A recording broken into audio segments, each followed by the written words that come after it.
The smell of carnations and burnt coffee filled St. Anthony's Community Center as I watched my family argue over a chipped ceramic mug. It wasn't even pretty, faded yellow with a crack running down one side that Abuela had glued back together years ago. But there was Uncle Carlos, red-faced and gesturing wildly, insisting it was worth something because it was vintage. Aunt Patty clutched a shoebox of old buttons like they were diamonds, while Cousin Jessica live-streamed the whole thing on her phone, probably calling it authentic grief content for her followers. But I'm getting ahead of myself. Before we jump back in, tell us where you're tuning in from, and if this story touches you, make sure you're subscribed, because tomorrow, I've saved something extra special for you. This was my grandmother's memorial service, and they were fighting over what she used to call centavos, pennies. The woman who raised me, who taught me that dignity mattered more than dollars, who whispered stories about treasure and adventure while braiding my hair, she deserved better than this circus. What they didn't know, what none of them suspected as they squabbled over her kitchen utensils and costume jewelry, was that I was carrying something in my purse that would change everything. A deed. Not to her little bungalow on Maple Street, but to 15 acres of paradise they never knew existed. The morning of Abuela's memorial started like any other Tuesday in Riverside. Marcus was grading papers at our kitchen table, red pen moving in careful circles around student mistakes, while I stood at the counter trying to decide between the black dress that made me look like I was attending a business meeting or the navy one that Abuela had always said brought out my eyes. The September heat was already creeping through our apartment windows, promising another scorching day in Southern California. I chose the navy dress.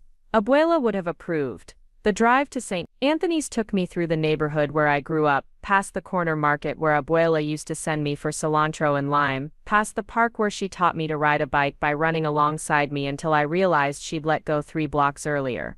Everything looked smaller than I remembered, sun-faded and worn around the edges, but still home in that way that bypasses logic and settles directly into your chest. Marcus squeezed my hand as we pulled into the community center parking lot. "You sure you're ready for this?" I hadn't spoken to most of my family in 2 years, not since the incident at Cousin Brandon's graduation party when Uncle Carlos announced that I was too good for family gatherings now that I'd married a teacher instead of staying in the neighborhood. The words had stung not because they were cruel, but because they came from someone who used to give me piggyback rides and sneak me extra pieces of cake at birthday parties. The community center was exactly as I remembered it, beige walls covered with decades of celebration photos, folding chairs arranged in neat rows, and that particular smell of industrial carpet and cafeteria food that somehow managed to be both comforting and depressing. Abuela would have loved that it was packed. She always said the measure of a life well lived was how many people showed up to say goodbye. They were all there. Uncle Carlos stood near the front, his landscaping company polo shirt freshly pressed, talking in hushed tones with Father Martinez about the service order. Aunt Patty had claimed a table near the memorial display, her designer handbag, a knockoff but she'd never admit it, placed strategically to save seats for her family. Uncle Miguel hovered near the coffee station, looking uncomfortable in a suit that had probably fit him 20 pounds ago. The memorial display itself was beautiful. Someone, probably Mrs. Santos from next door, had arranged dozens of photos spanning 7 decades of Abuela's life. Baby pictures from Mexico, wedding photos with my grandfather who died before I was born, family gatherings, community events, and dozens of pictures of grandchildren at various stages of growth. There I was at 5, gap-toothed and grinning, sitting on Abuela's lap while she read me a story. There was Jessica at her quinceañera, all ruffles and attitude. Brandon playing Little League, Carlos and Miguel as young men working on cars in Abuela's driveway. But it was the later photos that caught my attention. Abuela traveling. Abuela on what looked like a boat, wearing a sun hat and sunglasses, looking more relaxed than I'd ever seen her. Abuela standing in front of a small white house with blue shutters, palm trees visible in the background. When had she taken these trips? She'd never mentioned traveling anywhere except the annual visit to see relatives in Guadalajara. Emma Jessica's voice cut through my thoughts like a siren. She approached with her phone already raised, recording. "Oh my God, you look amazing. So tragic chic. Are you doing okay? This must be so hard since you two were like super close." Before I could answer, she'd moved on, probably already editing the footage in her head. Jessica had turned social media influence into an art form, documenting everything from her morning smoothie routine to her grandmother's death with equal enthusiasm. The fact that she had barely visited Abuela in the last 5 years seemed irrelevant to her current grief performance. The service itself was lovely. Father Martinez spoke about Abuela's dedication to the community, her volunteer work at the food bank, her legendary tamales that had fed half of Riverside over the decades. Mrs. Eleanor Hayes, Abuela's neighbor and closest friend, shared stories about their daily walks and coffee conversations. Uncle Carlos gave a speech about family legacy and tradition that felt more like a campaign platform than a eulogy. I spoke last, keeping it simple. Preparing and narrating this story took us a lot of time, so if you are enjoying it, subscribe to our channel. It means a lot to us. Now back to the story. I talked about the woman who taught me to cook by letting me measure ingredients, who showed me that love was something you did, not something you said, who used to tell me bedtime stories about brave women who built their own kingdoms and never waited for anyone's permission to live their dreams. The family shifted uncomfortably during that part. Abuela's stories about independent women had always made them nervous. But it was after the service, during the reception, that things got ugly. It started innocently enough. Father Martinez had mentioned that the family would need to go through Abuela's belongings, and somehow that triggered a feeding frenzy. Uncle Carlos appointed himself the coordinator, pulling out a legal pad and announcing that they needed to inventory everything fairly. "Now we all know Mama didn't have much," he said, his voice carrying that tone of authority he'd perfected as the eldest son. "But there are some things with sentimental value, and we need to make sure everyone gets something meaningful." Aunt Patty immediately pounced on the jewelry box, a small wooden case with a dancing ballerina that played Claire de Lune when you opened it. "I should get this," she announced. "I'm the only daughter-in-law, and Rosa always said I had good taste in accessories." "That's not how inheritance works, Patty," Uncle Miguel said quietly. He was the peacekeeper, always had been, but even he seemed annoyed by the grabfest developing around us. "Well, technically none of us knows how inheritance works until we see the will," Jessica chimed in, not looking up from her phone. "Like legally speaking." Uncle Carlos waved dismissively. "There's no will. Mama was old school. She figured we'd figure it out ourselves, like family should." That's when I spoke up. "Actually, there is a will." The room went quiet, except for the distant sound of children playing in the community center kitchen. Even Jessica looked up from her phone. "What do you mean there's a will?" Uncle Carlos asked, his legal pad suddenly forgotten. "I mean Attorney Kim has been handling Abuela's affairs for the past 3 years. The will reading is scheduled for Thursday morning." The silence stretched like taffy. Then everyone started talking at once. "Why didn't anyone tell us this?" "Who's Attorney Kim?" "Thursday. That's 2 days away." "Emma, how do you know about this and we don't?" Uncle Carlos raised his voice above the chaos. Hold on. Emma, how exactly do you know about some will when none of us have heard anything about it?" I took a breath, feeling Marcus's supportive presence beside me. "Because Abuela asked me to help her with some paperwork a few months ago. She said she wanted to make sure everything was handled properly." This was mostly true. Abuela had asked me to drive her to the lawyer's office, but she'd been secretive about the details. All I knew was that Attorney Kim had her will, and that I was supposed to be there for the reading. Aunt Patty's eyes narrowed. "What kind of paperwork?" "Legal stuff. I don't know the details." "But you know there's a will reading." "Yes." Uncle Carlos set down his legal pad with more force than necessary. "This is exactly what I'm talking about. You disappear from family events for 2 years, barely visit, and then suddenly you're Mama's little legal advisor." The accusation hung in the air like smoke. I felt my face flush, not from shame but from anger. I visited Abuela every Sunday after church. Every single Sunday. Where were you? I was working, running a business, supporting my family.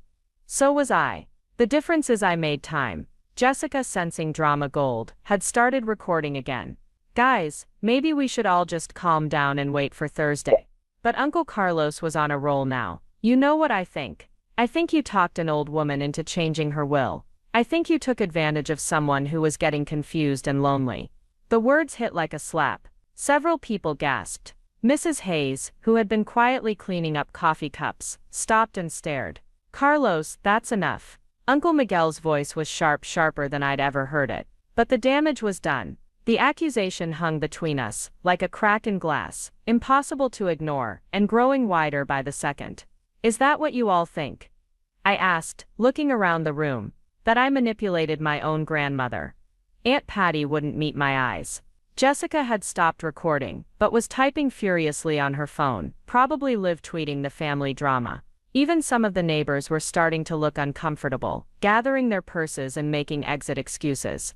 I think Uncle Carlos said, his voice lower but no less pointed, that timing is interesting. Mama gets sick, you start visiting more, and suddenly there's a mysterious will none of us knew about. That's when Mrs. Hayes spoke up. Her voice was quiet, but it carried clearly across the room. Rosa wasn't confused about anything. Everyone turned to look at the elderly woman, who had been Abuela's closest friend for over 30 years. She was sharp as a tack right up until the end. Sharper than most of you, if you want my honest opinion. Mrs. Hayes set down her coffee cup, with a decisive clink. And she had very good reasons for keeping some things private. What's that supposed to mean?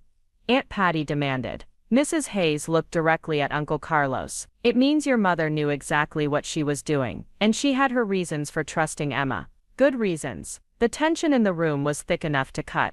I could see Uncle Carlos calculating, trying to figure out what Mrs. Hayes knew and how much trouble he might be in. Well, he said finally. I guess we'll all find out on Thursday, won't we? But as the reception wound down and people started to leave, I caught fragments of whispered conversations, speculation about what Abuela might have owned, what the will might say, whether there was any money hidden away. The fighting over the ceramic mug and buttons suddenly made sense. They weren't arguing over sentimental value. They were worried there wasn't going to be anything else. Marcus and I were among the last to leave. As we walked to our car, I pulled out my phone and called Isabella, my best friend who worked as a paralegal downtown. Isabella, it's Emma. I need a favor. Hey, what's up? How was the memorial?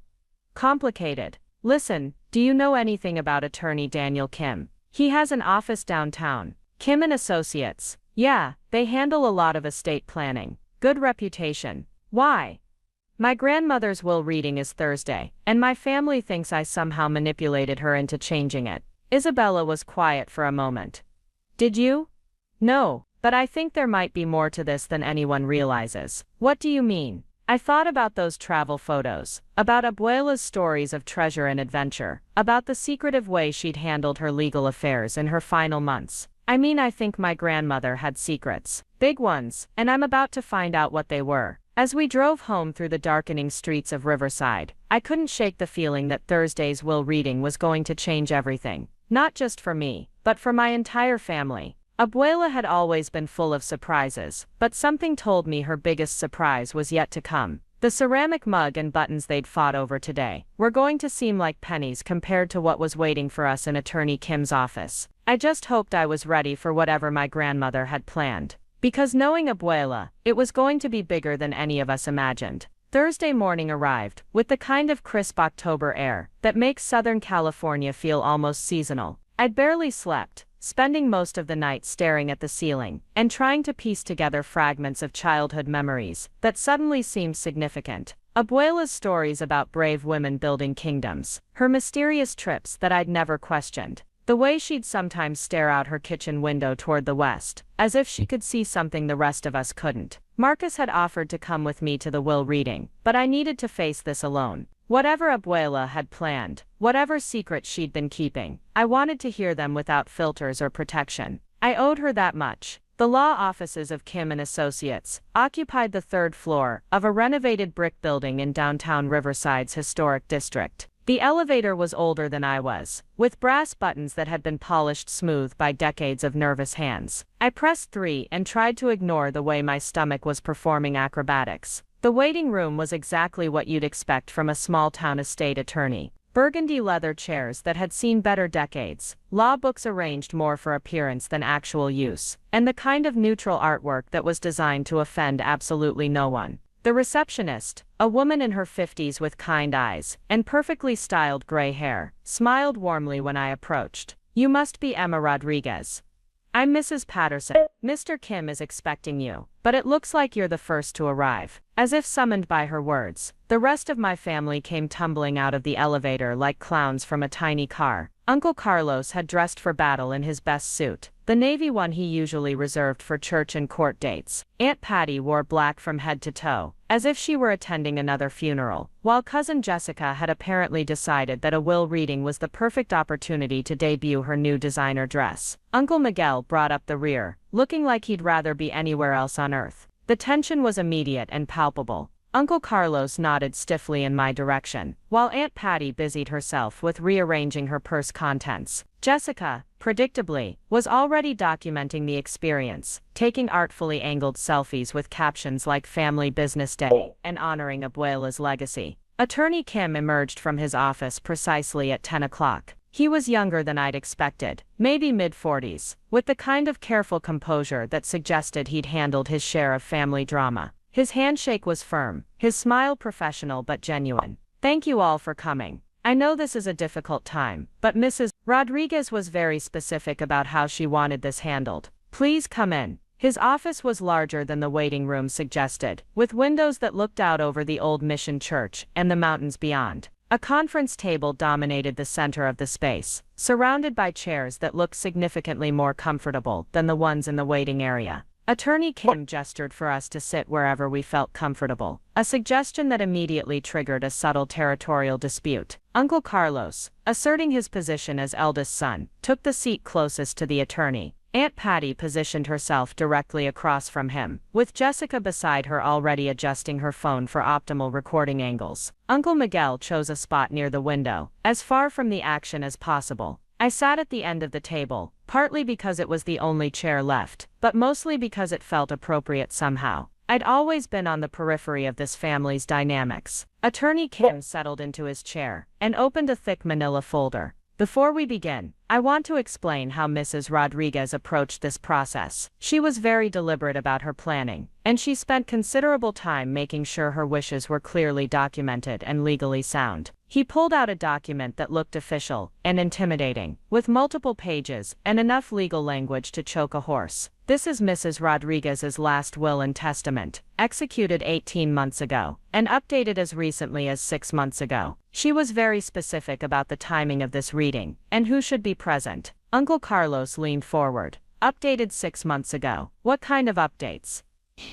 "We'll get to that. First, let me read the preliminary statements." Attorney Kim cleared his throat and began. "I, Rosa Elena Rodriguez, being of sound mind and body, do hereby declare this to be my last will and testament, revoking all previous wills and codicils." The language was formal, sterile, nothing like the warm storytelling voice I remembered. But as Attorney Kim continued, I began to hear echoes of Abuela's personality in the specific instructions and conditions she'd laid out. "To my sons Carlos, Miguel, and my daughter-in-law Patricia, I leave my house on Maple Street, to be shared equally among the 3 of them. The property may be sold, and proceeds divided, or they may choose to maintain it as they see fit." Uncle Carlos sat back, with visible relief. The house wasn't worth a fortune, but in Riverside's improving market, it represented a decent inheritance. Aunt Patty was already calculating. I could tell by the way her eyes had gone slightly unfocused. "I also leave to them the contents of the house, with the following exceptions." Attorney Kim turned the page. "All personal papers, photographs and documents, are to go to my granddaughter Emma Rodriguez. All jewelry and keepsakes of sentimental value are to be distributed among my grandchildren as they choose, with Emma serving as mediator, if disputes arise." Jessica perked up at the mention of jewelry, probably already planning which pieces would photograph best for her social media.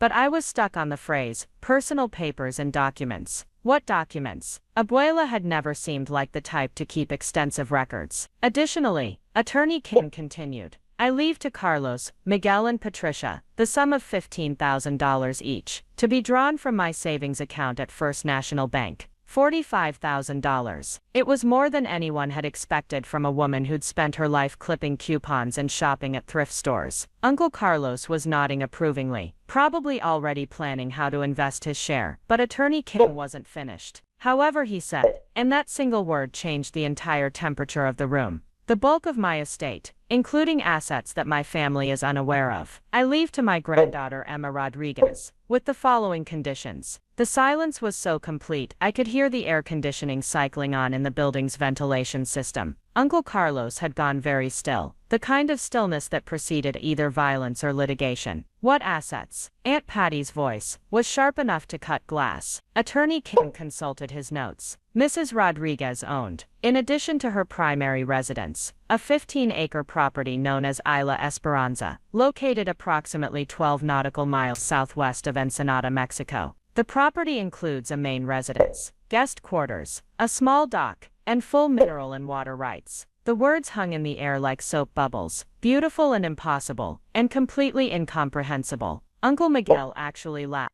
a short bark of disbelief.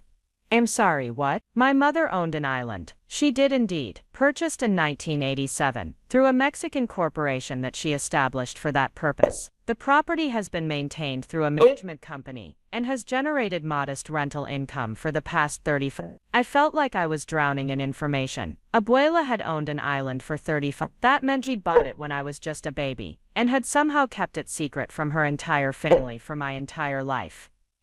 This is impossible, Uncle Carlos said flatly. My mother was a seamstress. She worked at the dry cleaner for 40 years. She didn't have the money to buy an island. Actually, she did. Attorney Kim pulled out another document. Mrs. Rodriguez was quite financially savvy. She invested wisely over many decades, and the island property has appreciated considerably since her original purchase. He slid a piece of paper across the table. Even upside down, I could see enough zeros to make my head spin. The current assessed value of Isla Esperanza was listed at just over $3 million. Aunt Patty made a sound somewhere, between a gasp and a moan. Jessica had stopped recording, and was staring at the paper like it might spontaneously combust. Uncle Miguel was shaking his head slowly, as if he could make the numbers disappear through sheer disbelief. But Uncle Carlos had moved past shock into anger. This is fraud. There's no way my mother had this kind of money and never told us. Someone convinced her to do this. Someone manipulated an old woman into changing her will. His eyes fixed on me with laser intensity. Someone who spent a lot of time with her in her final months. Carlos. Attorney Kim's voice carried a warning. I need to stop you right there, Mrs. Rodriguez was evaluated by 2 independent physicians, as recently as 4 months ago. Both certified that she was mentally competent, and under no duress. She made these decisions freely, and with full understanding of their implications. But why? Uncle Miguel's question was quieter, sadder somehow. Why would she keep this from us? Why wouldn't she tell her own children? Attorney Kim looked uncomfortable for the first time since we'd arrived. She left a letter explaining her reasoning. Emma, this is addressed to you, but she requested that it be read aloud so everyone could hear her explanation. He handed me an envelope, with my name written in Abuela's familiar handwriting. My hands were shaking as I opened it, and when I unfolded the letter, I could smell the faint scent of her perfume still clinging to the paper. My dearest Emma, I began, my voice barely above a whisper. If you are reading this,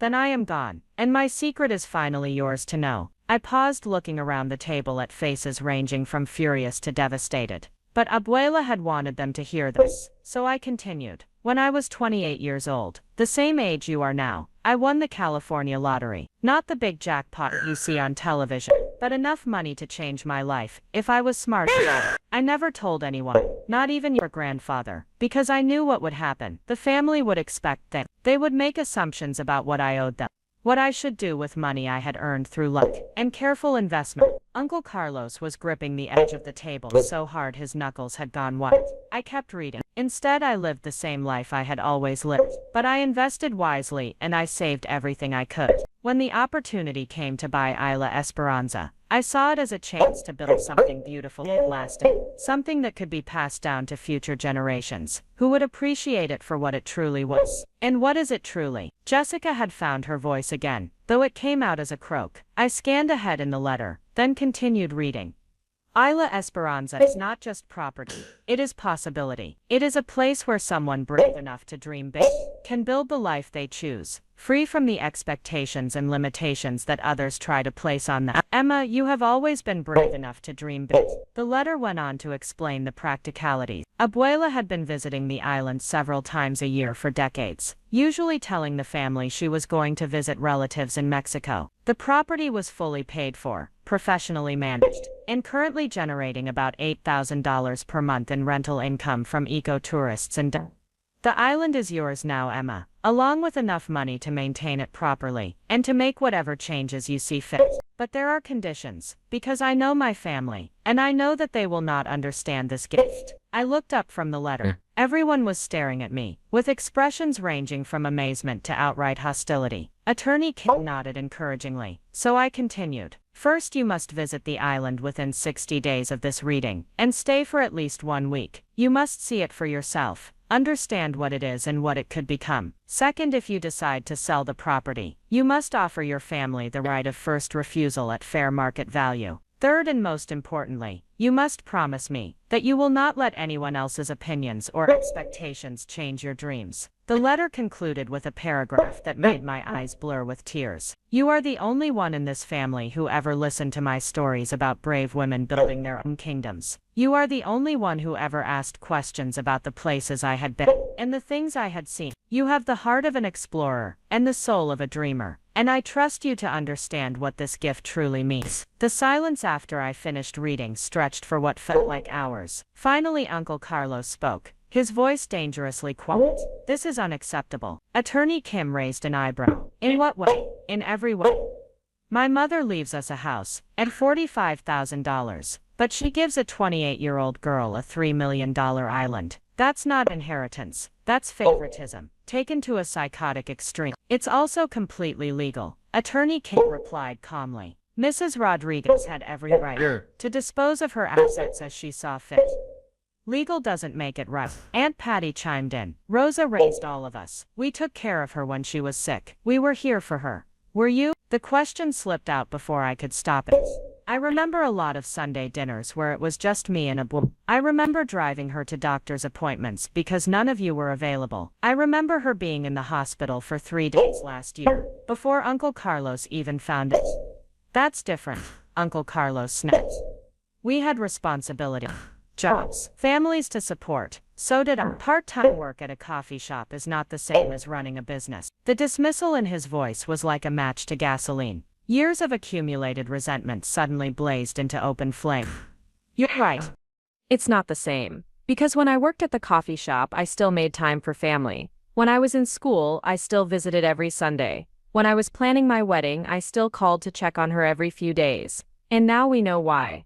Aunt Patty said coldly. All that attention paid off, didn't it? The accusation hung between us like poison. I could feel my face burning with anger and shame, even though I knew I had nothing to be ashamed of. You think I visited my grandmother for 3 years because I knew she had money?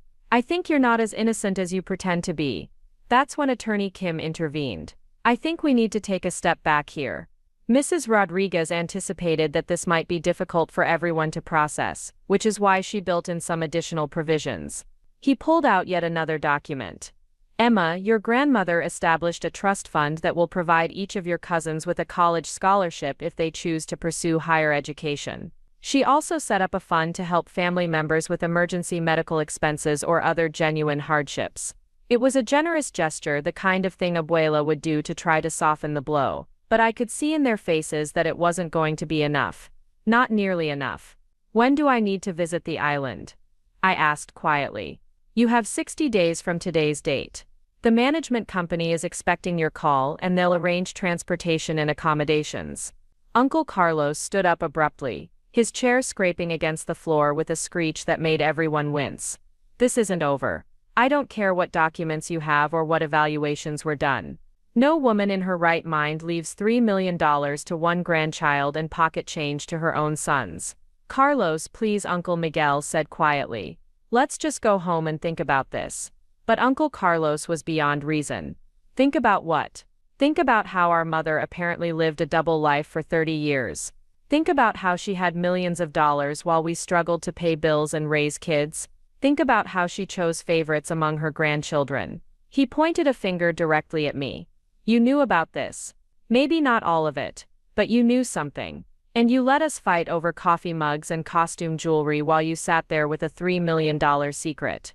The worst part was that he wasn't entirely wrong. I had known Abuela was keeping secrets. I'd seen the mysterious travel photos, noticed the way she sometimes spoke about places she'd never supposedly visited. I'd suspected there was more to her story than she was telling us. But I'd never imagined anything like this. I didn't know about the island. I said honestly. I knew she had some secrets, but I thought maybe she had a savings account we didn't know about, or some old jewelry she'd hidden away. I never imagined anything like this. But you didn't ask questions, did you? Aunt Patty's voice was poisonous. You just went along with whatever she wanted, played the good granddaughter, and waited for your reward. The unfairness of it was breathtaking. I'd spent years being criticized for visiting Abuela too much, for being too close to her, for not focusing enough on my own life. Now I was being criticized for the same relationship, just from the opposite direction. I visited her because I loved her, I said, my voice starting to shake. I listened to her stories because they mattered to me. I helped her with errands because she needed help. If that makes me calculating and manipulative, then I guess I'm guilty. Jessica had been uncharacteristically quiet through most of this exchange, but now she spoke up. Okay, but can we talk about the practical stuff for a minute? Emma, what are you actually going to do with an island? It was a good question, and one I had no answer for. What was I going to do with an island? I worked part-time at a coffee shop and lived in a one-bedroom apartment. I'd never owned anything more valuable than my car, and even that was questionable. I don't know, I admitted. I need to see it first. Understand what it is. And if you decide to sell it, Uncle Carlos asked, though his tone suggested he was looking for ammunition rather than information. Then I'll follow Abuela's instructions. You'll have the right of first refusal. At fair market value, Attorney Kim clarified, which as of the most recent appraisal is just over $3 million. The number still didn't feel real. $3 million was more money than I'd ever even conceptualized, let alone owned. It was the kind of money that existed in other people's lives, in magazine articles about lottery winners and tech entrepreneurs. The meeting concluded with paperwork that I signed in a daze. Keys to the island property, contact information for the management company, banking details for accounts I didn't know existed. Attorney Kim explained that the island was currently empty of guests, which would make my required visit easier to arrange. As we gathered our things to leave, Uncle Miguel approached me hesitantly. Emma, I want you to know that I don't blame you for any of this. Mama made her choices, and she had her reasons. But, I could hear the unspoken qualification in his voice. But I hope you'll think carefully about what this means for the family. Money changes things, and not always in good ways. It was advice I probably should have listened to more carefully. Because as we walked out of Attorney Kim's office and into the bright October morning, I had no idea that the real challenge wasn't going to be figuring out what to do with an island. It was going to be surviving what my family was planning to do to me. The drive from Riverside to Ensenada took 6 hours, most of it spent in tense silence as Marcus and I navigated the border crossing and the winding coastal highway south of Tijuana. I'd barely slept again, spending most of the night alternating between packing and repacking our bags and staring at the ceiling while replaying Aunt Patty's threats. The family was planning to contest the will. They were going to claim I'd manipulated Abuela, that she wasn't competent, that the inheritance was evidence of undue influence. Part of me wanted to turn around and drive home. Let them have their legal battle. Let them prove whatever they thought they could prove. Take the easy path and walk away from a situation that was already tearing my family apart. But another part of me, the part that had listened to Abuela's stories about brave women building kingdoms, refused to be intimidated. She'd chosen me for this, had trusted me with something precious and secret. I owed it to her memory to at least see what she'd protected for 35 years. The marina in Ensenada was smaller than I'd expected, a collection of weathered docks jutting into deep blue water that stretched toward the horizon. Fishing boats bobbed alongside sleek yachts, and the air smelled of salt and diesel fuel, and something I couldn't identify that might have been fish tacos cooking somewhere nearby. Miguel, the boat captain, was easy to spot. He was the only person at the marina wearing a crisp white polo shirt with Esperanza Property Management embroidered on the chest. He looked to be in his 60s, with silver hair and the kind of deep tan that comes from decades of working in the sun. "Senora Rodriguez," he called out, as we approached, his English accented but perfect. "Welcome to Ensenada. I am Miguel Herrera. I will be taking you to Isla Esperanza today." He helped us load our luggage onto a boat that was much nicer than I'd anticipated. Not a luxury yacht, but a solid-looking vessel with comfortable seating and what appeared to be professional navigation equipment. As Miguel prepared for departure, I found myself studying his face, looking for some clue about what he thought of this situation. "Did you know my grandmother well?" I asked as we pulled away from the dock. Miguel's expression softened. "Senora Rosa was a remarkable woman. She came to the island 6 or 7 times each year for the past 20 years. Always alone, always quiet, but she knew every member of our staff by name.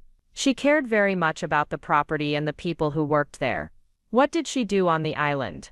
"Many things. She read books on the beach. She walked the trails every morning before sunrise.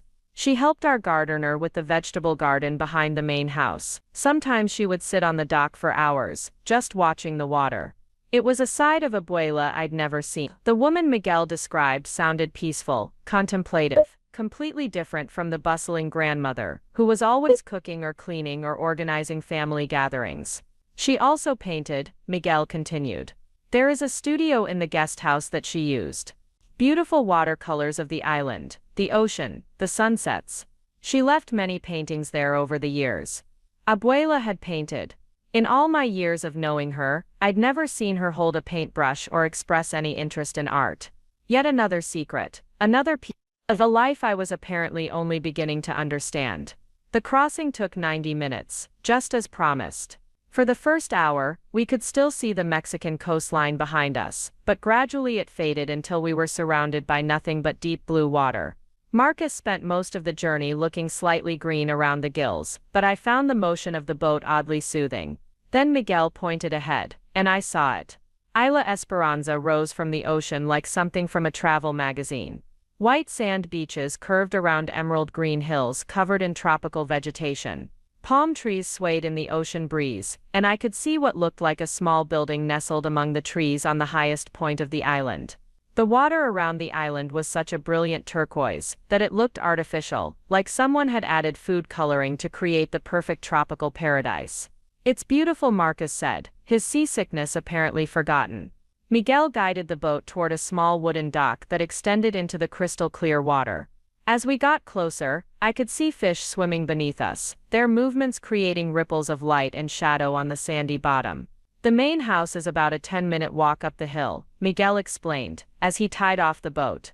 "Carmen will be waiting for you there with the keys and information about the property." Carmen turned out to be a woman in her 40s with kind eyes and a warm smile. She greeted us at the dock, and helped carry our luggage up a winding path that led through the most beautiful garden I'd ever seen. Bougainvillea in shades of purple and pink climbed over archways, while hummingbirds darted between flowering bushes I couldn't name. "Your grandmother designed most of this garden herself," Carmen said as we climbed. "She spent many hours working with Eduardo, our groundskeeper, to choose plants that would thrive in the island climate." The main house was a revelation. From the outside it looked like a traditional Mexican villa, with white stucco walls and red tile roof. But inside it was clearly designed for comfort and relaxation. The furniture was simple but elegant, with large windows that offered stunning views of the ocean in every direction.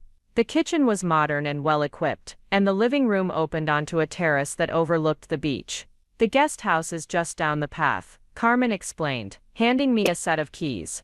"That's where your grandmother usually stayed when she visited. She said she liked the view better from there." I wandered through the main house in a daze, trying to reconcile this beautiful, peaceful place with the grandmother I thought I knew. Every room was perfectly appointed, clearly maintained with love and attention to detail.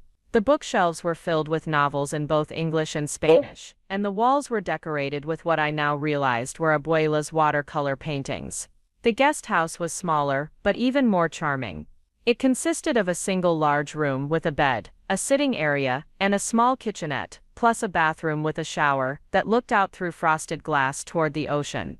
But what took my breath away was the art studio that occupied one corner of the room. Easels, brushes, tubes of paint, and stacks of canvases covered every surface. The paintings were everywhere. Sunsets over the ocean. The view from the dock at dawn. The garden in full bloom. Close-up studies of tropical flowers and seabirds. And in the corner, a painting I recognized immediately, though I'd never seen it before. It was me. Not as I looked now, but as a child maybe 7 or 8 years old, sitting cross-legged on Abuela's kitchen floor, while she braided my hair. But in the painting, we weren't in her small house in Riverside. We were here on the island, with the ocean stretching endlessly behind us. I sank into a chair and stared at the painting, my mind reeling. How long had Abuela been planning this? How long had she imagined me here, in this place she'd kept secret from everyone else? Marcus found me there 20 minutes later, still staring at the canvas. "Emma, you okay?" I pointed to the painting. She imagined me here. Years ago, maybe decades ago, she painted me here. He studied the image, his expression thoughtful. Or maybe she always planned for you to be here. Maybe this whole thing wasn't as sudden as we thought. Carmen knocked on the door frame, interrupting our conversation. "I'm sorry to disturb you, but I wanted to show you the property files before I leave. Miguel will return tomorrow with fresh supplies, but you should have everything you need for tonight." The property files were extensive. Maintenance records, rental agreements, financial statements, correspondence with government agencies. As I flipped through them, I began to understand the scope of what Abuela had been managing from thousands of miles away. Isla Esperanza wasn't just a vacation property, it was a business. A small but profitable ecotourism operation that attracted diving groups, photographers and travelers looking for an authentic island experience. The guest accommodations could house up to 8 people, and during peak season, the island was booked months in advance. Your grandmother was very involved in the operation. Carmen explained. She approved all the guests personally, reviewed all the marketing materials, and insisted that we maintain the high. She cared very much about protecting the coral reefs and the bird nesting areas. "How much money does it actually make?" I asked, studying the financial statements. "After expenses, usually between $80,000 and $90,000 per year. Your grandmother reinvested most of the profits back into the property, solar panels, water filtration systems, dock improvements. She said she wanted to leave it better than she found it. $90,000 a year. It wasn't a fortune, but it was more than I made at the coffee shop, more than Marcus made teaching. It was enough to maintain the property, and maybe even enough to live on, if we were careful." After Carmen and Miguel left, promising to return the next day with groceries and fresh water, Marcus and I explored the island properly. It was larger than it had looked from the boat, with trails that wound through dense tropical forest, and beaches that were completely deserted, except for the occasional seabird. We found the dock Abuela had apparently spent hours sitting on, a simple wooden structure that extended into deep water perfect for swimming. We discovered a small chapel that looked like it had been built decades ago, with wooden pews and a simple altar facing the ocean. We climbed to the highest point of the island, where a lookout platform offered 360-degree views of endless blue water. "It's incredible," Marcus said, as we watched the sun begin to set from the lookout. "I can see why she loved it here. But can you see why she kept it secret?" He was quiet for a moment, considering. "Yeah, actually. I can. Your family would have turned this into something else.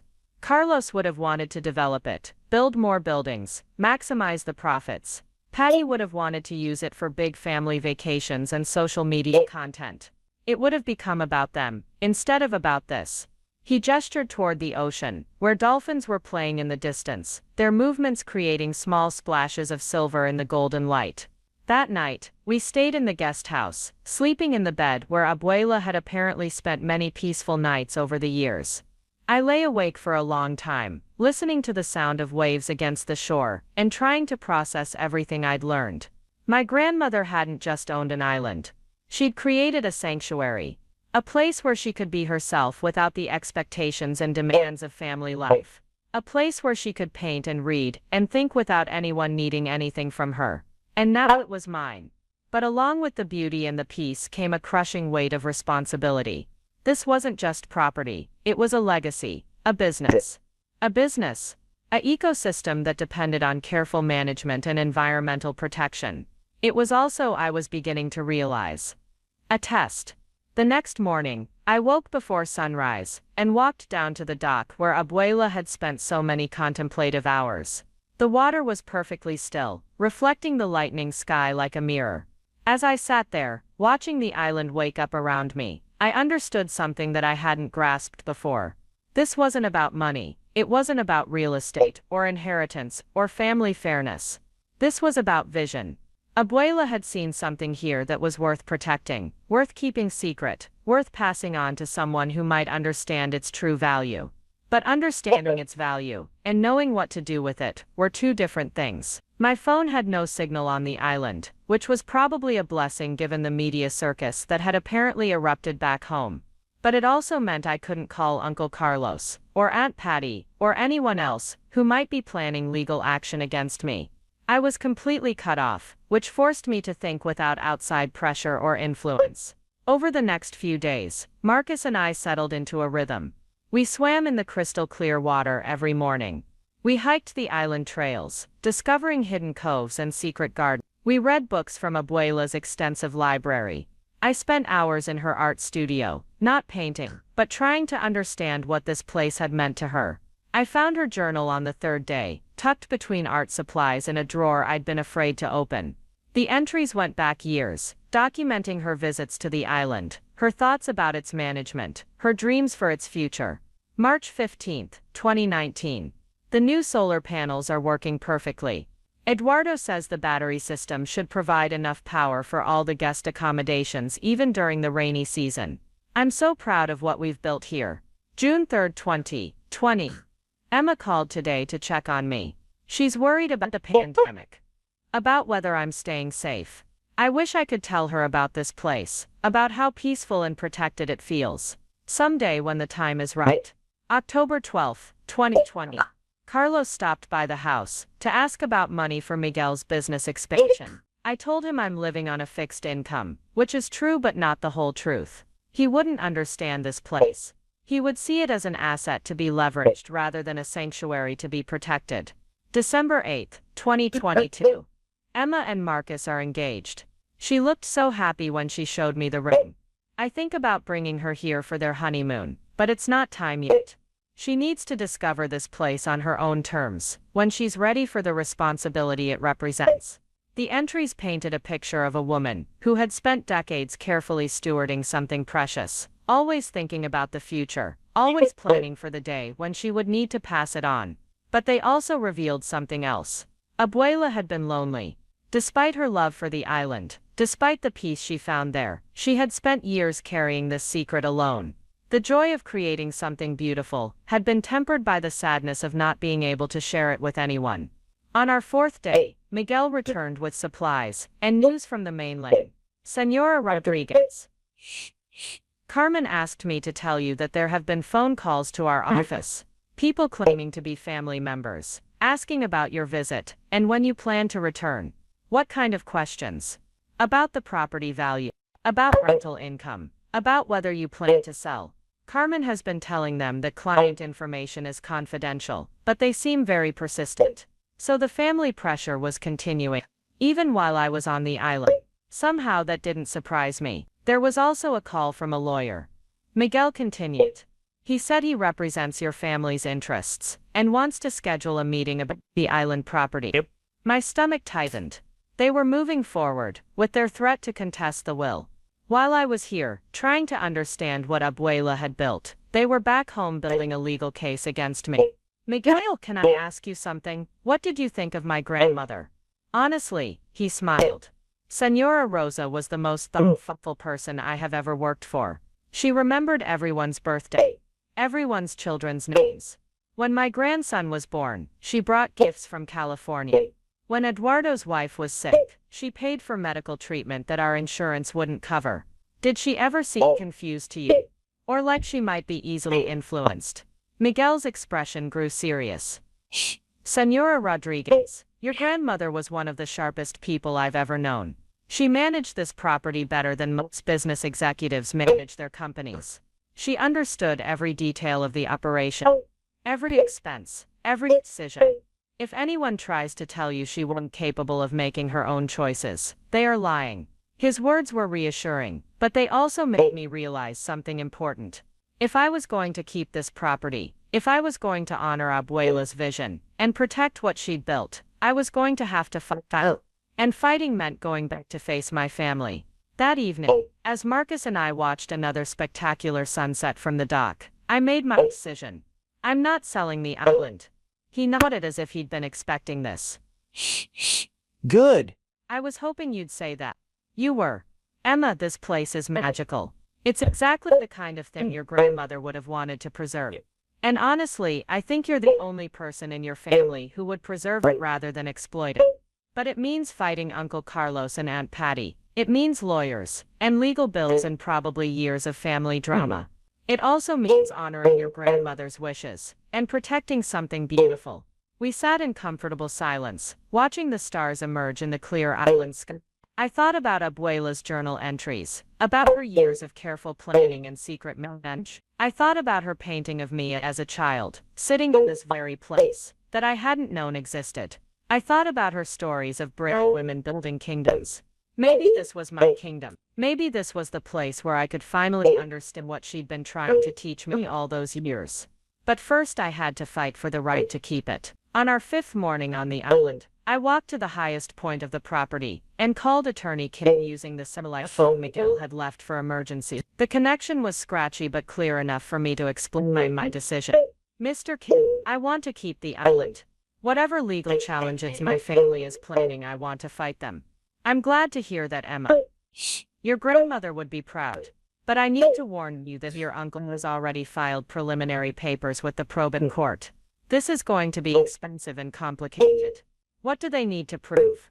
Undue influence requires showing that you had a confidential relationship with your grandmother, that she was susceptible to influence, that you had an opportunity to exercise that influence, and that the inheritance represents an unnatural disposition of her assets. Can they prove any of that? They'll try. The fact that you visited her frequently and helped with errands establishes opportunity. The size and nature of the inheritance is certainly unusual. The question will be whether they can convince a judge that your grandmother wasn't making independent decisions. But you have medical evaluations proving she was competent. Yes, and that's our strongest defense.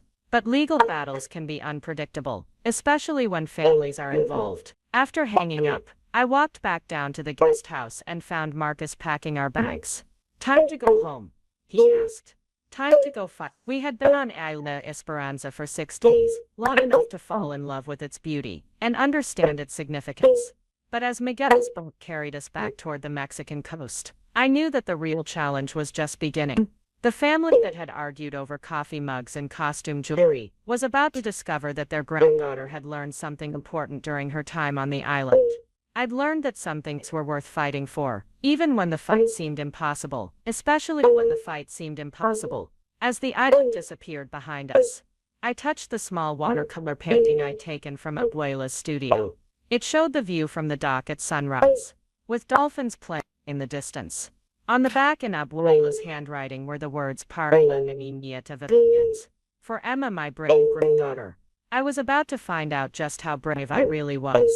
The drive back to Riverside felt like traveling between 2 different worlds. 6 hours earlier, I'd been sitting on a pristine beach watching dolphins play in crystal clear water. Now I was stuck in Los Angeles traffic, breathing exhaust fumes, and dreading the confrontation waiting for me at home. My phone had exploded back to life the moment we crossed the border. 47 missed calls, dozens of text messages, and a voicemail box so full it wouldn't accept new recordings. The messages ranged from concerned friends, asking if the news stories were true, to reporters wanting interviews, to family members demanding to know where I'd been, and when I was coming home. The most disturbing message was from Uncle Carlos, left just 2 hours earlier. His voice was calm, professional, the tone he used when he was trying to sound reasonable while doing something unreasonable. Emma, we need to talk immediately. There have been some developments while you were away. Some information has come to light that changes the situation significantly.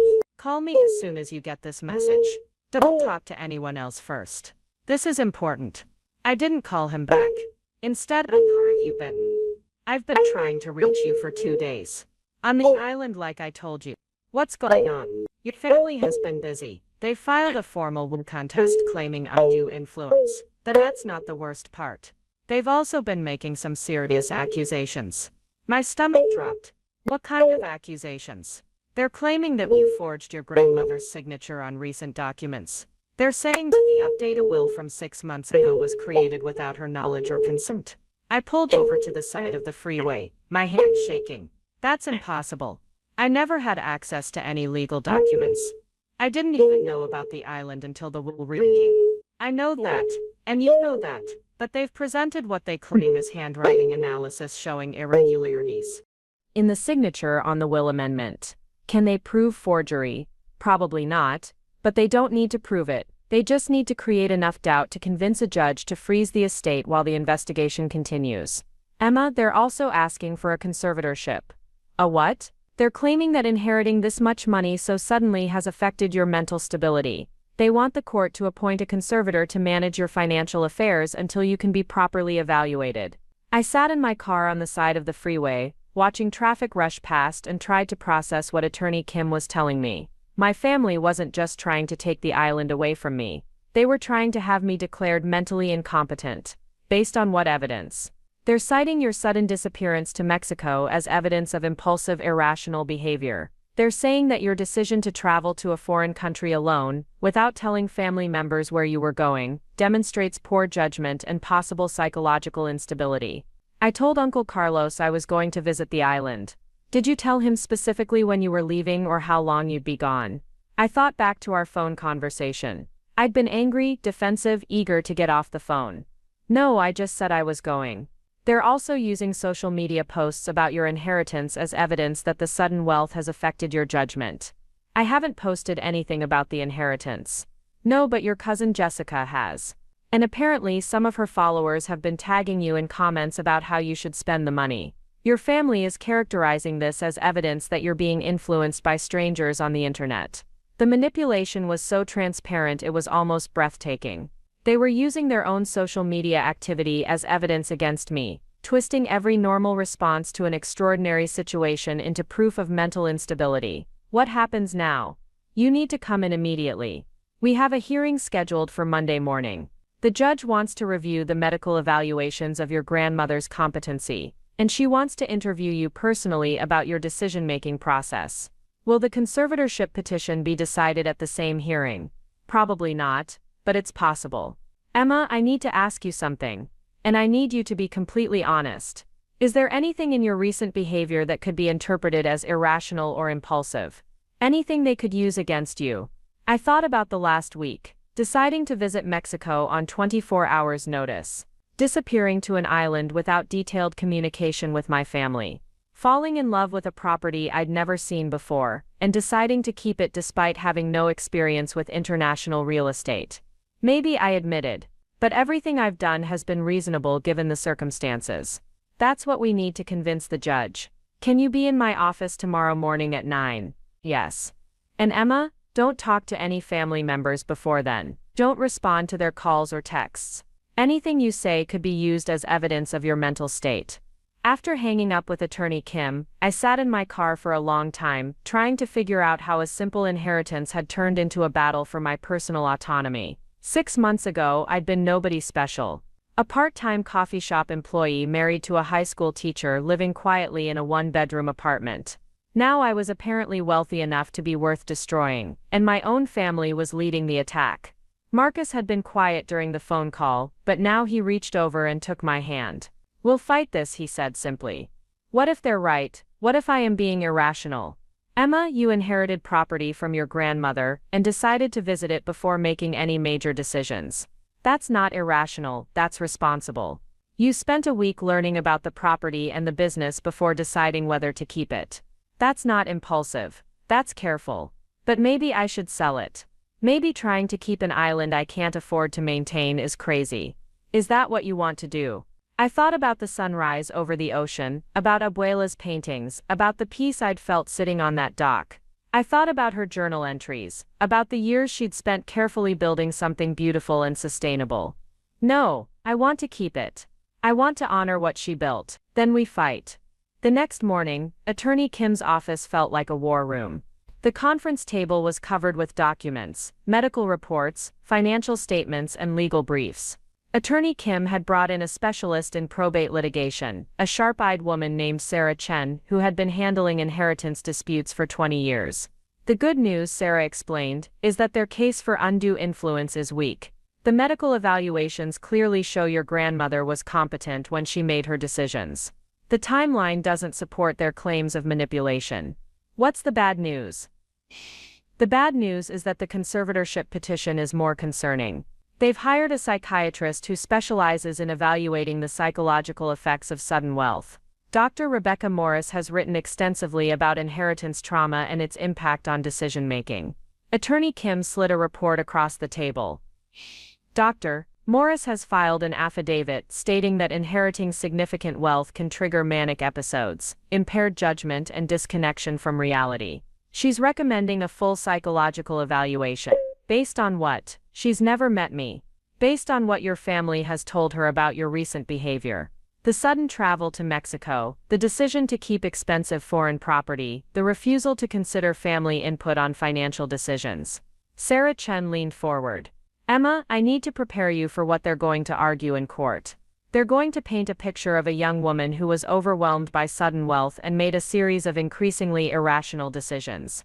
They're going to say that you're being influenced by your husband, who has obvious financial motivations for encouraging you to keep the property. That's not true. I know it's not true.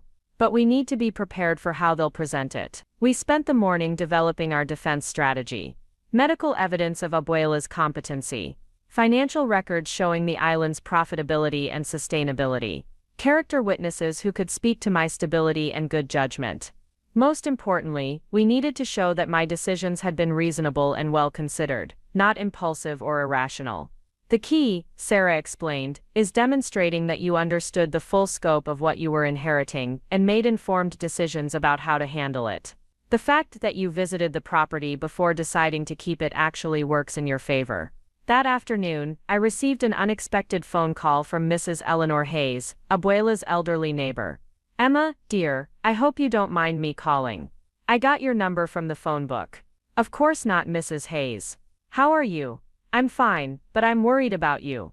I've been hearing things around the neighborhood about legal troubles. It's complicated, but I'm handling it. I'm sure you are, but I wanted to tell you something that might be helpful. Your grandmother used to talk to me about her plans for the island.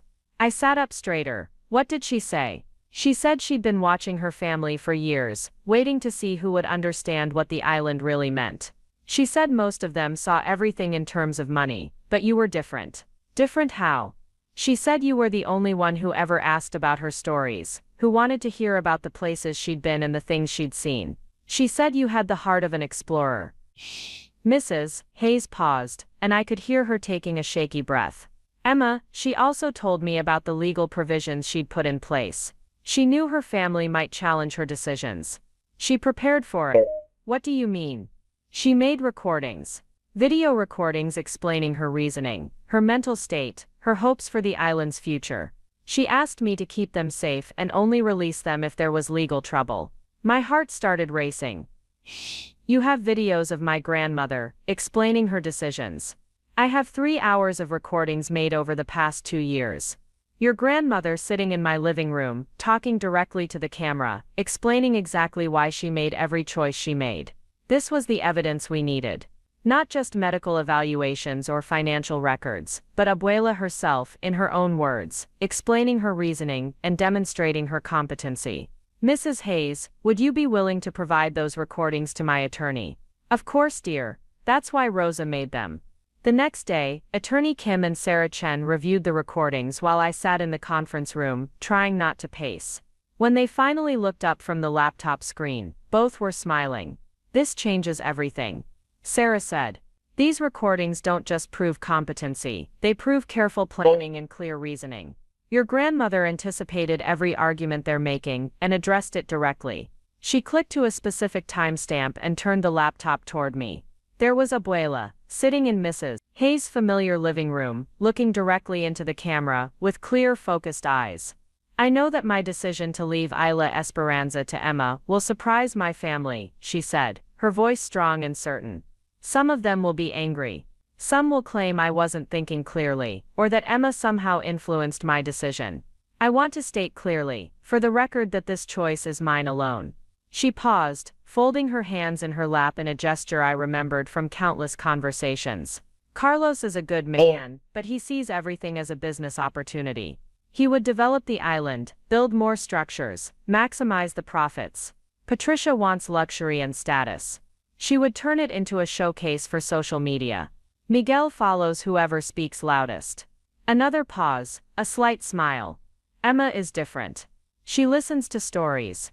She asks questions about beauty and meaning, not just about money. She has the patience to understand something before trying to change it. The island needs someone who will protect it, not exploit it. The recording continued for several more minutes, with Abuela explaining her financial planning, her competency evaluations, and her hopes for the island's future. But the most powerful moment came at the end, when she looked directly into the camera and said, "I am making this recording in March of 2023, 18 months before my expected death. I am 78 years old, in good health, and of completely sound mind. Anyone who challenges these decisions is motivated by greed, not love." The Monday morning hearing was held in a courtroom that felt too small for the amount of family drama it contained. Uncle Carlos and Aunt Patty sat with their attorney, an intimidating man in an expensive suit, who looked like he specialized in destroying people's lives. Uncle Miguel had positioned himself as far from the action as possible, while Jessica Liv tweeted the proceedings despite repeated warnings from the bailiff. Judge Patricia Hernandez was a woman in her 60s with steel gray hair and the kind of no-nonsense demeanor that suggested she'd seen every possible variation of family greed over the years. She reviewed the documents in silence while we all waited, the tension in the room so thick it was almost visible. "This is an unusual case," Judge Hernandez finally said. "The medical evidence clearly establishes that Mrs. Rodriguez was competent when she executed her will. The financial records show that her estate was managed responsibly and that her decisions were based on accurate information." Uncle Carlos's attorney stood up. "Your Honor, competency at the time of death doesn't address the possibility of undue influence over several months or years. Our psychological expert has identified concerning patterns in the beneficiary's recent behavior that suggest." "I've reviewed Dr. Morris's report," Judge Hernandez interrupted. "And I've also reviewed the video recordings that were submitted yesterday." She turned to look directly at me. "Miss Rodriguez, I've watched 3 hours of your grandmother, explaining her reasoning, her She was clearly competent, clearly independent, and clearly determined to protect something she valued." Uncle Carlos's face had gone red. "Your Honor, those recordings could have been made under duress. Mr. Rodriguez, your mother made those recordings over a 2-year period, in the presence of a neutral witness, specifically to prevent the kind of challenge you're making today. She anticipated your objections and addressed them thoroughly." Judge Hernandez shuffled through the papers in front of her. "The petition for conservatorship is denied. The evidence shows that Miss Rodriguez's decisions, while perhaps unexpected, have been reasonable and well considered. Visiting inherited property before making decisions about its future is responsible behavior, not evidence of mental instability." I felt my knees go weak with relief. No conservatorship meant I would maintain control over my own life and decisions. As for the will contest, Judge Hernandez continued, "The evidence of undue influence is insufficient. The medical evaluations, the video recordings, and the timeline of events all support the conclusion that Mrs. Rodriguez made her decisions freely and competently." Uncle Carlos's attorney tried one more time. "Your Honor, the disproportionate nature of the inheritance itself suggests." "The disproportionate nature of the inheritance suggests that Mrs. Rodriguez had specific reasons for her decisions. Reasons she explained thoroughly in her recordings." Judge Hernandez. R7 Akulsit, 107 Abing Manor in turn. This court recognizes the will of Rosa Rodriguez as valid and binding. The estate will be distributed according to her wishes. Case dismissed. The gavel fell with a sound like thunder. As we filed out of the courtroom, Uncle Carlos grabbed my arm. "This isn't over, Emma. You think you've won something, but all you've done is destroy this family." "I didn't destroy anything," I said quietly. "I just refused to let you destroy what Abuela built." Aunt Patty stopped in front of me. her face a mask of cold fury. You'll regret this.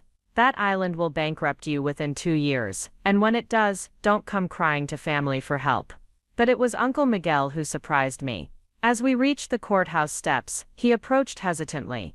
Emma, I want you to know that I don't blame you for any of this. Mama made her choices, and she had her reasons. Thank you, Uncle Miguel. But I also want you to know that Carlos and Patty aren't going to let this go. They're talking about challenging the Mexican property ownership, claiming fraud in the original purchase. Can they do that? They can try. And they will, because they can't accept that Mama saw something in you that she didn't see in the rest of us. 3 months later, I was back on Isla Esperanza, but this time I wasn't a visitor. This time, I was home. Marcus and I had made the decision together. He'd taken a leave of absence from teaching to help me learn the business of running an ecotourism operation. We'd moved into the main house on the island, spending our days working with Eduardo and Carmen to improve the property and our evenings planning for the future. The legal challenges had continued for a while. Uncle Carlos and Aunt Patty had hired investigators to look into the original property purchase, searching for any irregularity that might invalidate Abuela's ownership. They'd found nothing because there was nothing to find. Abuela had been scrupulously legal in all her dealings. Eventually, even their lawyers had advised them to give up. The cost of pursuing international litigation was exceeding any possible benefit, and their chances of success were essentially zero. The island was profitable, just as Abuela had planned. More than profitable, actually. We'd increased bookings by updating the website and improving the marketing materials, but we'd done it carefully, maintaining the environmental standards. I'd also started painting again, something I hadn't done since high school. There was something about the island light, the endless horizon, the peaceful rhythm of days defined by sunrise and sunset, rather than clocks and deadlines, that made creativity feel natural again. One evening, as I sat on the dock where Abuela had spent so many contemplative hours, I opened the last entry in her journal, the one I hadn't been able to read before. If you are reading this, Emma, then you have chosen to keep the island, and you have survived whatever challenges the family presented. I always knew you were brave enough, but I needed you to know it too. Isla Esperanza means Island of Hope.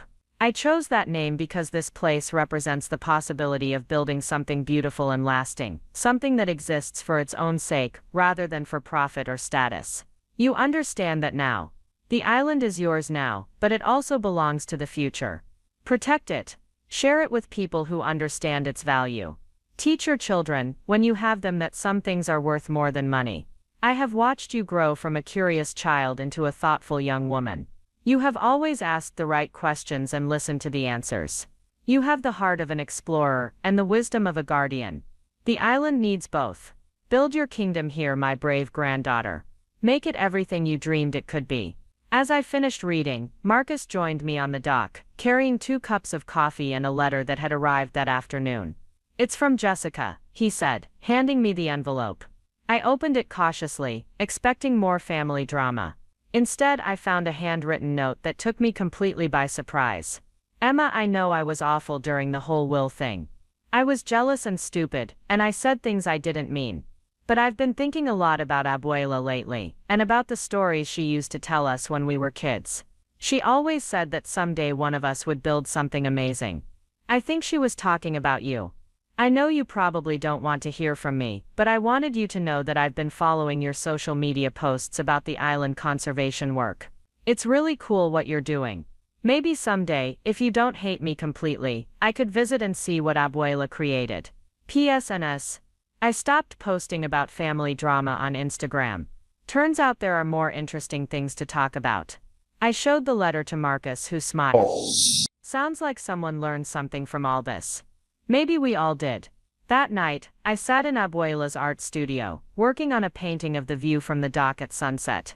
But instead of copying her style, I was developing my own, adding elements she never would have included. Solar panels glinting on the guesthouse roof. A group of marine biology students snorkeling near the coral reef. Marcus reading on the beach while a family of sea turtles nested nearby. It was still Abuela's island, but it was becoming mine too. A place where conservation and education coexisted with hospitality and business. A place where people could experience something rare and beautiful without destroying it. I'd learned something important over the past year. Inheritance isn't just about receiving something valuable. It's about understanding what makes it valuable and accepting the responsibility to protect that value for the future. My family had fought over pennies at Abuela's memorial because they couldn't see past the immediate material value of her possessions. They'd fought over the island for the same reason, seeing only dollar signs where Abuela had seen possibility. But I'd learned to see with her eyes. To value things that couldn't be sold or spent or divided among competing heirs. To understand that some legacies are worth more than their market price. The island was my inheritance, but it was also my responsibility. And for the first time in my life, I was exactly where I belonged. 2 years had passed since that courtroom victory, and Isla Esperanza had transformed in ways I never could have imagined when I first stepped off Miguel's boat into what felt like a fantasy. The island was still paradise, but now it was a paradise with purpose. We'd built 3 additional eco-friendly cabins using sustainable materials and solar technology that would have made Abuela proud. Our guest capacity had increased to 20 people, but we'd done it so carefully that the island's natural beauty remained untouched. The morning started like any other Tuesday on the island. I was in the marine biology lab we'd established in the renovated chapel, cataloging water quality samples with Dr. Sarah Martinez, our resident marine biologist, when Eduardo came running up the path from the dock. "Senora Emma," he called, breathing hard from the sprint uphill. "There are boats coming. Many boats, and they look official." My stomach immediately clenched with the familiar anxiety that had never quite left me since the legal battles. Even though we'd won decisively in court, even though all challenges had been exhausted, some part of me always expected Uncle Carlos to find a new angle of attack. I followed Eduardo down to the main dock, where Miguel was securing our usual supply boat, but he was right about the other vessels. 3 large boats were approaching from the direction of Ensenada, flying Mexican flags and moving with the purposeful formation of an official convoy. Marcus joined us at the dock, still carrying the lesson plans he'd been preparing for the group of college students scheduled to arrive next week. We'd turned part of our operation into an environmental education center, hosting marine biology classes and conservation workshops. It was profitable and meaningful, exactly the kind of sustainable growth that honored Abuela's vision. "Any idea what this is about?" Marcus asked, shading his eyes against the morning sun. "None," I replied, but my mind was already racing through possibilities. Environmental inspections, tax audits, immigration issues, or maybe some new legal challenge from my family that I hadn't anticipated. The lead boat pulled up to our dock, and a woman in an official Mexican government uniform stepped onto the wooden planks. She was young, maybe early 30s, with an air of professional competence that made me think she was here on serious business. "Buenos dias. I am Maria Castillo, from the Ministry of Environment and Natural Resources. Are you Emma Rodriguez, the current owner of this property?" "Yes, I am. Is there a problem?" "No problem at all. Actually quite the opposite. May we speak privately?"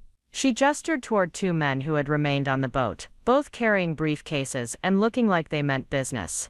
Official business, but what kind? I couldn't tell. We walked up to the main house, where Maria accepted our offer of coffee and settled into one of the comfortable chairs on the terrace. The view from there was spectacular, encompassing most of the island and stretching out to the endless blue horizon beyond. "Senora Rodriguez, I am here because your island has attracted some attention from environmental monitoring agencies. The kind of attention that is very positive." She opened her briefcase and pulled out a thick folder filled with official documents and what looked like scientific reports. "For the past 18 months, our satellite monitoring systems have been tracking the health of coral reef systems throughout this region. Your reef is not only thriving, it's actually expanding and showing regeneration patterns that we haven't seen elsewhere." I felt a surge of pride mixed with relief. We'd worked hard to maintain the environmental standards Abuela had established, and we'd actually improved them with new water filtration systems and stricter guidelines for guest activities. "The marine protected area around your island has become a model for conservation efforts throughout Baja California. The species diversity in your waters has increased by 30% since you took ownership." Maria flipped through several pages of data, pointing out charts and graphs that showed improving water quality, fish population growth, and coral health indicators. "But that's not why I'm here today," she continued. "I'm here because the Mexican government would like to offer you a partnership." She pulled out another document, this one bearing multiple official seals and signatures. We would like to designate Isla Esperanza as Mexico's first privately managed marine sanctuary. You would retain full ownership of the property, but you would receive government support for conservation efforts and official recognition as a protected environmental zone. The implications started sinking in immediately. Official protected status would bring prestige, funding opportunities, and legal protections that would make the island virtually impossible for anyone to challenge or develop inappropriately. What would this partnership involve exactly? Financial grants for conservation equipment and research facilities. Official designation that would boost your ecotourism credentials internationally. Legal protections that would prevent any future development that might threaten the ecosystem. She paused, looking out over the water where a pod of dolphins was playing in the distance. Most importantly, it would establish Isla Esperanza as a permanent conservation site that could never be sold for development, regardless of who owns it in the future. The significance of that last point wasn't lost on me. Even if something happened to me, even if the property eventually passed to other family members, it would be legally protected from the kind of commercial exploitation that Uncle Carlos had probably been dreaming about. There is one requirement, Maria continued. The property owner must commit to maintaining current conservation standards and must agree to participate in ongoing environmental research and education programs. We're already doing that, Marcus said. We host marine biology students. We maintain water quality monitoring. We've established sustainable tourism practices. Yes, we know. That's why you're being offered this partnership. Your grandmother began this work, and you've expanded it in exactly the ways that environmental science recommends. Maria handed me the partnership agreement to review. The terms were generous, almost beyond belief. $50,000 annually for conservation equipment and facilities. Government-sponsored research programs that would bring international scientists to the island. Official marketing support that would attract high-end eco-tourists from around the world. How long do I have to make this decision?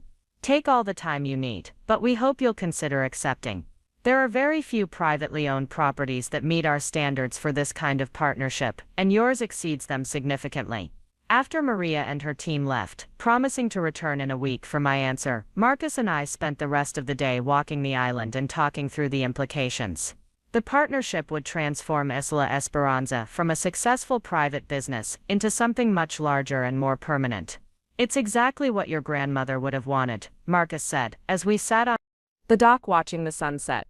She protected this place for 35 years, and now you have the chance to protect it forever. But it also means we can never sell it, never change course if the business fails, never pass it on to someone who might want to use it differently.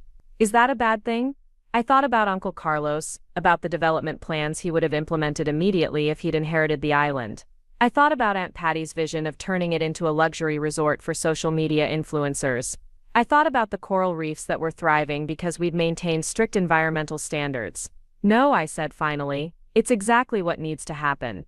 That evening I called Mrs. Eleanor Hayes to tell her about the government partnership offer. At 85, she was still sharp as a tack and remained my most trusted advisor on matters involving Abuela's legacy. Emma dear, that sounds wonderful. But I have something to tell you that might influence your decision. What is it? I received a phone call today from your cousin Jessica. She's been accepted to a marine biology graduate program and wants to know if she could do her thesis research on your island's coral restoration. Jessica. The cousin who had live tweeted our family drama, who had posted social media rants about inheritance fairness, who had spent months portraying me as a manipulative fortune hunter. She called you instead of calling me directly.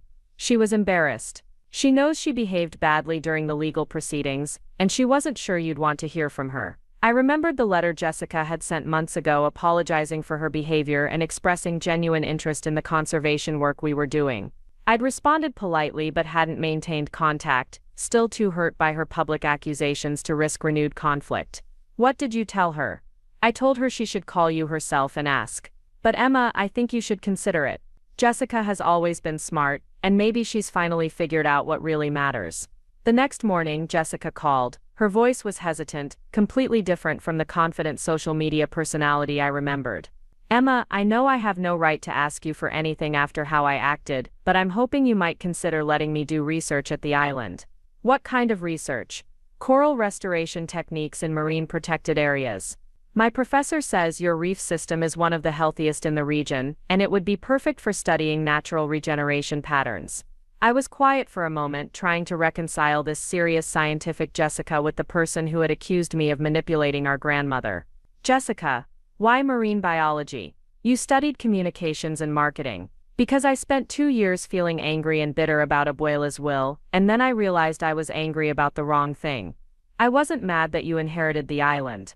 I was mad that I'd never understood what made it worth inheriting. Her voice became stronger, more confident. So I started reading about marine conservation and coral reef ecosystems and sustainable tourism. I took science courses at the community college. I volunteered with ocean cleanup organizations. And I realized that what you and Abuela were protecting isn't just valuable, it's irreplaceable. And now you want to study it, I want to understand it. I want to contribute to protecting it. I want to make up for being such an idiot during the family drama. I found myself smiling for the first time in a conversation with Jessica in years. How long would you need to be here for the research? 6 months, maybe 8. I'd pay for my own accommodation and expenses. I wouldn't expect any special treatment just because we're family. Actually, I said, making a decision that surprised me, we have a research assistant position that comes with the government partnership I'm considering. If you're serious about this, and if your credentials check out, you could be our first official researcher. The silence on the other end of the phone stretched for so long I thought we'd been disconnected. Emma, Jessica finally said, her voice thick with emotion, I don't deserve this opportunity. Maybe not, but the coral reefs don't care about our family drama. If you can help protect them, that's what matters. 3 days later, I was back in Maria Castillo's office in Ensenada, signing the partnership agreement that would transform Isla Esperanza into Mexico's first privately managed marine sanctuary. The ceremony was small but significant, attended by environmental officials, marine biologists, and a reporter from National Geographic who was writing a story about innovative conservation models. This partnership represents a new approach to environmental protection, Maria explained to the reporter. Instead of government acquisition of sensitive areas, we're supporting private owners who demonstrate exceptional conservation practices. The reporter, a woman named Jennifer Walsh who had covered environmental stories around the world, was particularly interested in the family dynamics that had shaped the island's conservation story. So your grandmother kept this property secret for 35 years to protect it from development pressure. She kept it secret to protect it from people who would have seen it as a commodity rather than a sanctuary. I corrected. She wasn't hiding it from everyone, just from people who wouldn't understand its real value. And your family challenged your inheritance. Some of them did. They saw the financial value and couldn't understand why I wouldn't want to sell it and divide the money. But you chose conservation over cash. I chose to honor what my grandmother had built. The money was never the point. The point was protecting something beautiful and irreplaceable. Jennifer spent 3 days on the island, interviewing our staff, documenting our conservation practices, and swimming in the crystal-clear waters that had attracted government attention. Her article, published 6 months later, would bring international recognition to our conservation work and attract researchers and eco-tourists from around the world. But the most meaningful recognition came from an unexpected source. Uncle Miguel arrived on the island on a quiet Thursday morning, carrying a small suitcase and a nervous expression. I hadn't seen him since the courthouse steps 2 years earlier, when he'd warned me that Uncle Carlos and Aunt Patty wouldn't give up easily. Emma, I hope you don't mind me coming unannounced. I wasn't sure you'd want to see me if I called first. Of course I want to see you.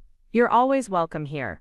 We walked up to the main house, where Marcus made coffee and Eduardo brought fresh fruit from the garden that Abuela had designed and I'd expanded. Uncle Miguel looked around with wonder, clearly amazed by what the island had become. I brought something for you, he said, reaching into his suitcase.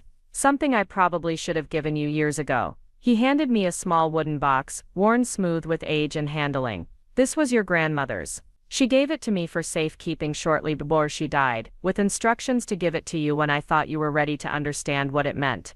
Inside the box were dozens of letters, all addressed to Miqueta Emma in Abuela's familiar handwriting. The dates spanned 15 years. From when I was 13 until just months before her death. She wrote to you regularly. Uncle Miguel explained, but she never sent the letters. She said she was saving them for when you needed to know how much she believed in you. I opened the first letter with shaking hands. My dearest Emma, today you asked me why I never had children of my own besides your father and your uncles. I told you I was too busy, but that wasn't the truth. The truth is that I was waiting for grandchildren, and specifically for you. From the moment you were born, I knew you were special. Not because you were smarter or prettier than the other babies, but because you looked at the world with curiosity instead of fear. The letters chronicled my childhood and adolescence from Abuela's perspective, documenting moments I'd forgotten and insights I'd never known she had.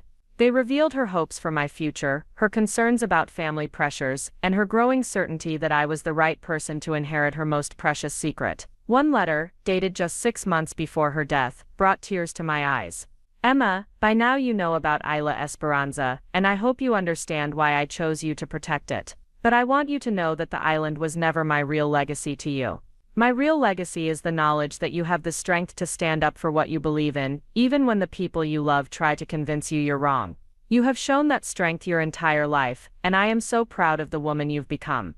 Uncle Miguel watched me read, his own eyes suspiciously bright. She was right about you, he said quietly. Carlos and Patty, they see everything in terms of money and status.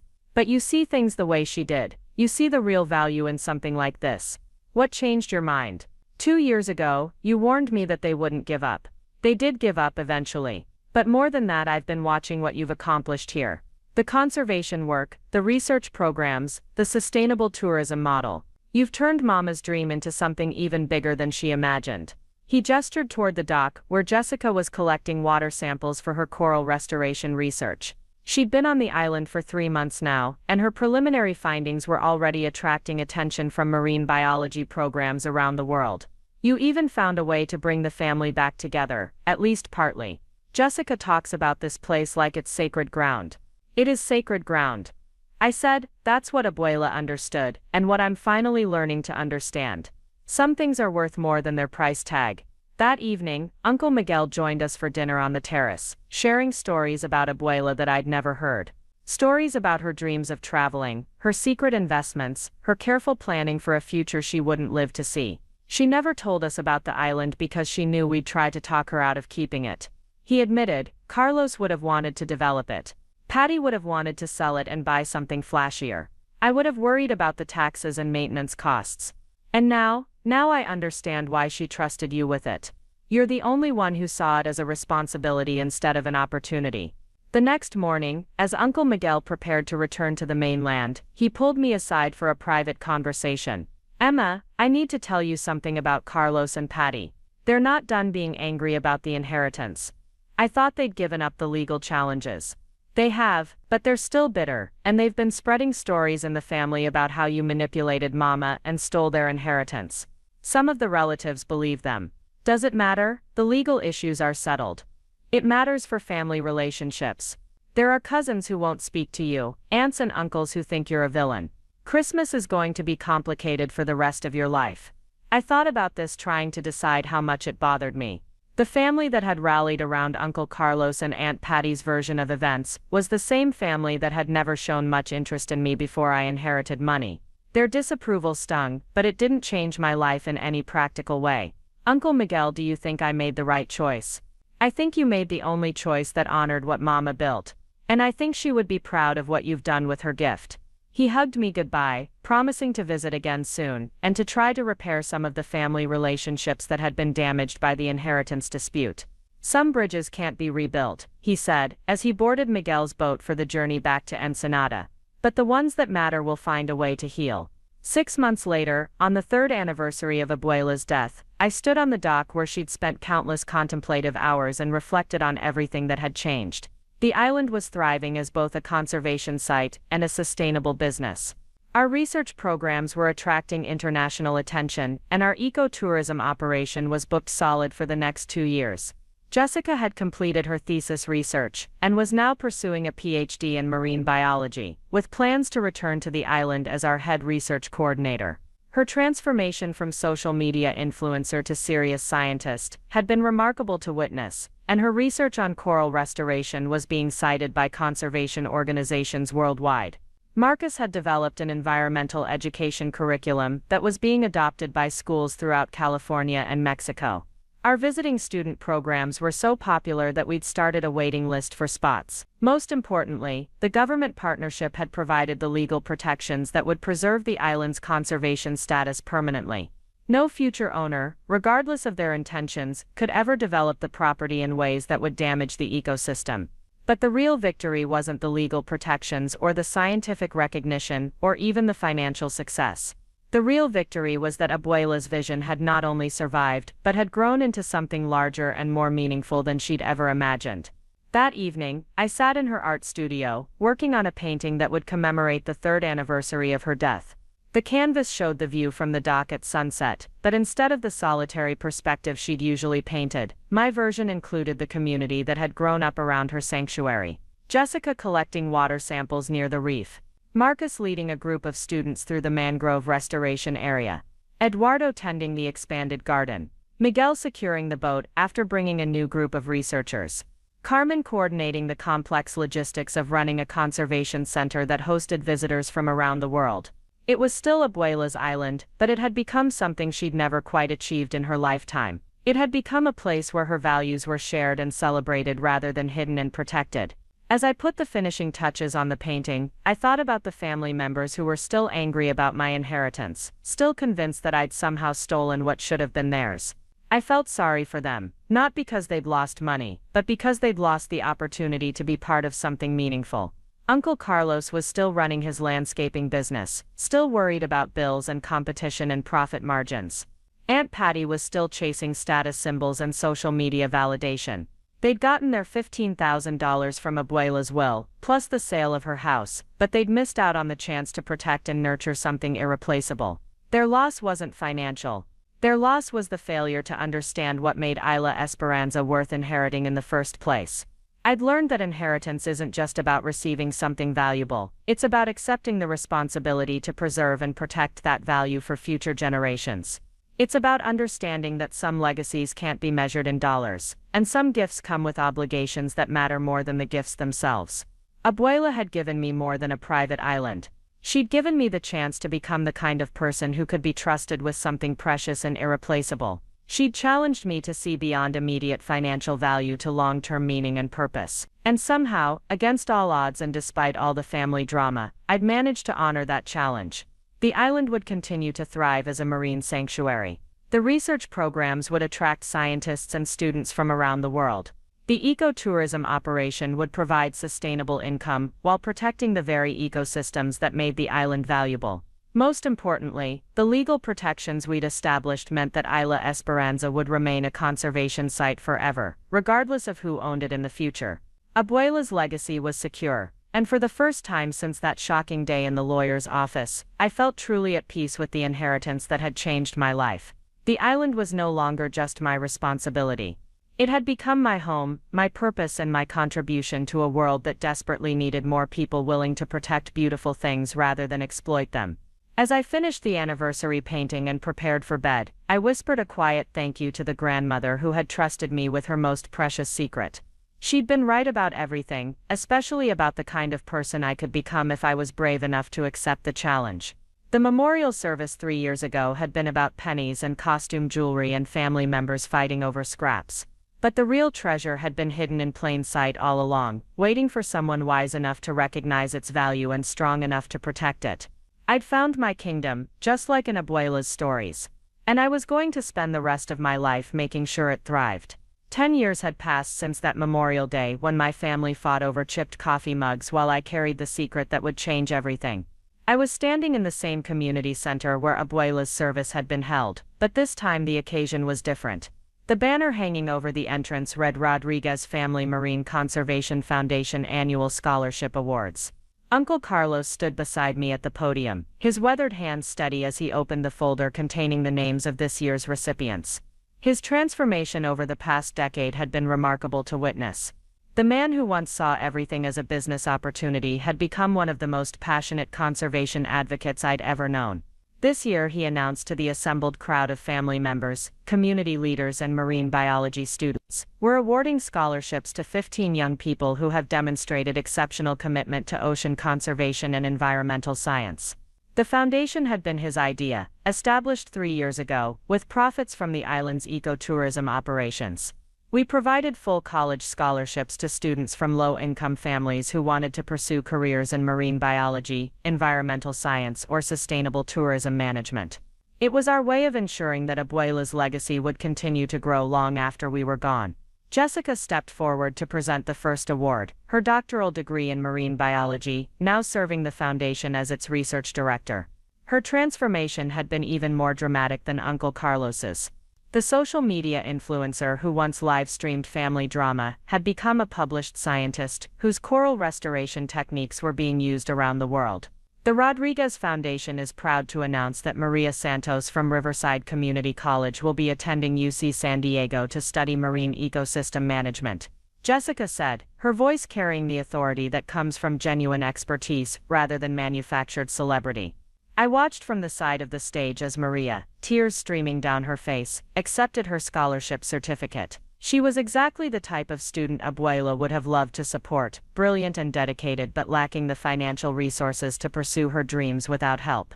The ceremony continued with 14 more presentations, each scholarship representing a young person who would now have the opportunity to contribute to ocean conservation efforts around the world.